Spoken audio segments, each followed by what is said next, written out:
गरीब किसान। गगनपुरा गांव में हरिया नाम का एक गरीब किसान रहता था। उसके पास जमीन का एक छोटा सा टुकड़ा था। गांव में सबसे ज्यादा अच्छी फसल उसी के खेत में उगती थी, जिसे देख उसका छोटा भाई विजय बर्दाश्त ना कर पाया। मेरे पास हरिया से 4 गुना ज्यादा जमीन है, जो पिताजी से धोखे से मैंने अपने नाम करवा ली थी। उसके बावजूद भी ये मुझसे ज्यादा अच्छी फसल उगाता है। मुझे कुछ तो करना ही होगा। विजय एक रात चुपके से जाकर हरिया के खेतों में आग लगा देता है। साथ में उस खेत को बंजर करने की दवाई भी डाल देता है। आएगा मजा। अब एक एक पैसे के लिए तरस जाएगा बेचारा मेरा भाई हरिया। सुबह को जब हरिया खेतों पर पहुंचा तो अपने खेत को राख हुआ देख उसकी आंखों से आंसू बहने लगते हैं। हे भगवान, ये क्या हो गया मेरे साथ? अब मैं अपनी बीवी और बेटी को 2 वक्त का खाना कैसे दे पाऊंगा? यही तो मेरा आखिरी सहारा था। रात गए जब हरिया घर आया तो उसकी पत्नी ज्योति चिंतित होकर कहती है, क्या हुआ जी, आप ठीक तो है ना? कुछ परेशान लग रहे हैं। सब बर्बाद हो गया भाग्यवान। हरिया ज्योति को सब बता देता है, जिसे सुनकर ज्योति भी घबरा जाती है। अब क्या होगा जी? हमारी बच्ची छोटी भी है, घर में 2 समय का खाना भी नहीं है। तू चिंता ना कर भाग्यवान, मैं किसी से उधार लेकर फिर से फसल बोऊंगा। साथ में कोई मजदूरी भी कर लूंगा। धीरे धीरे सब ठीक कर दूंगा। कुछ दिन ऐसे ही बीत जाते हैं।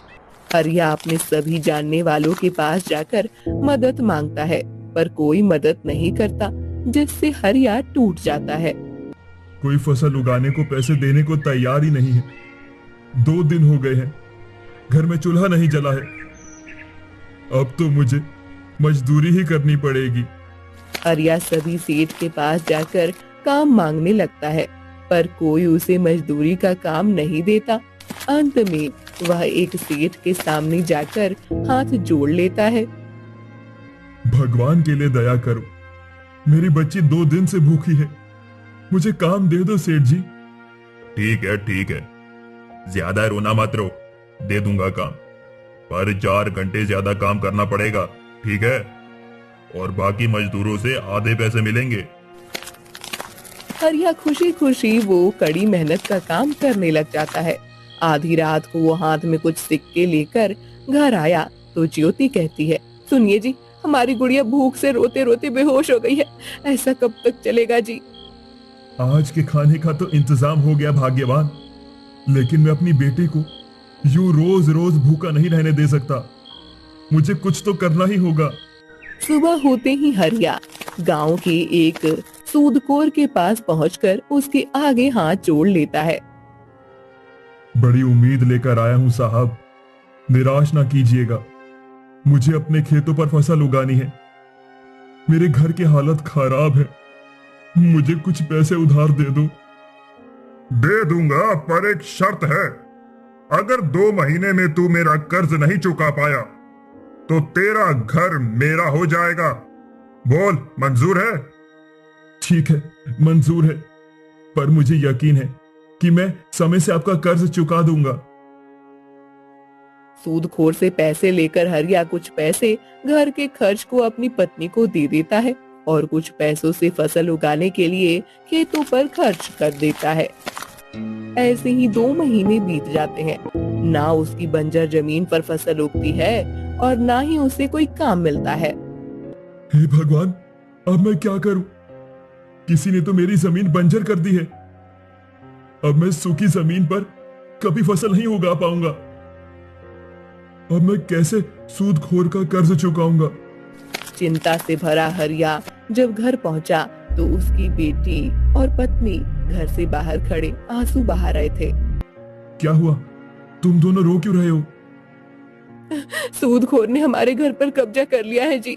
हम उसका कर्ज नहीं चुका पाए ना, इसलिए। हे भगवान, पहले जमीन और अब घर भी चला गया। ये सब क्या हो गया?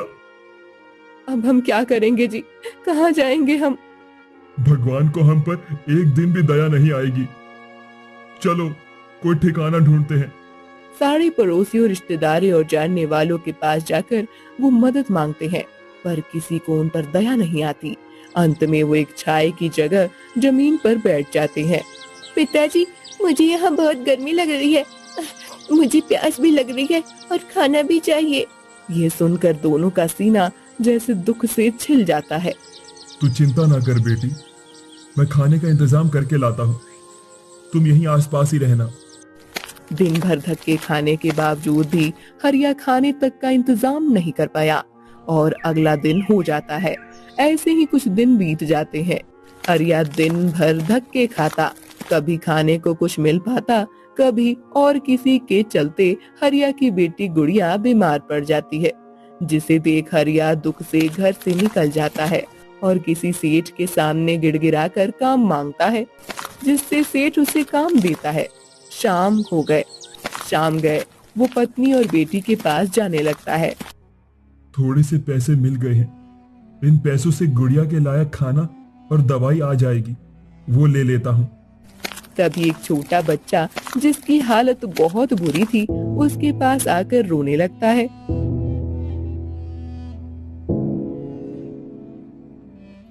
बहुत बुरी हालत में हूँ भैया, मदद कर दो, मेरी माँ बीमार है, उनकी दवाई लानी है, पैसे दे दो। अगर मैंने इसे पैसे दे दिए तो मैं अपनी बेटी की दवाई कैसे लूंगा? तरस खाओ भैया, मेरी माँ सच में बीमार है, भगवान के वास्ते दे दो। ठीक है, ये लो। हरिया अपनी पूरे दिन की कमाई उस बच्चे को दे देता है, जिससे बच्चा मुस्कुराने लगता है। तुमने एक बहुत ही नेक काम किया है, अगर इसका फल चाहते हो तो सीधा अपने खेतों पर चले जाओ। यह सुनकर हरिया हैरान होकर अपने खेतों पर पहुंचता है और हैरान ही रह जाता है। ये चमत्कार कैसे हो गया? मेरी बंजर खेत, ये तो सोने की फसल उग रही है, ये कैसे मुमकिन है? तभी सारे गांव वाले इकट्ठा हो जाते हैं। हरिया पे तो ऊपर वाला मेहरबान हो गया, अरे तभी तो उसके खेत सोने से भर गए हैं। इसकी तो 7 पुश्तें भी राजा से अमीर आएंगे। भगवान मेहरबान हो तो ऐसा, तभी कहते हैं ऊपर वाला जब भी देता है छप्पड़ फाड़ देता है। ये देख हरिया समझ गया था, जो इसने बच्चे की मदद की थी, ये उसी का परिणाम था। और उसके बाद हरिया उस गांव का ही नहीं, बल्कि राजा से भी अधिक धनी व्यक्ति बन चुका था। और उसके बाद वो अपने परिवार के साथ एक सुखी जीवन बिताने लगा। तो देखा, अच्छाई के इम्तिहान तो हो सकते हैं, पर हार कभी नहीं होती।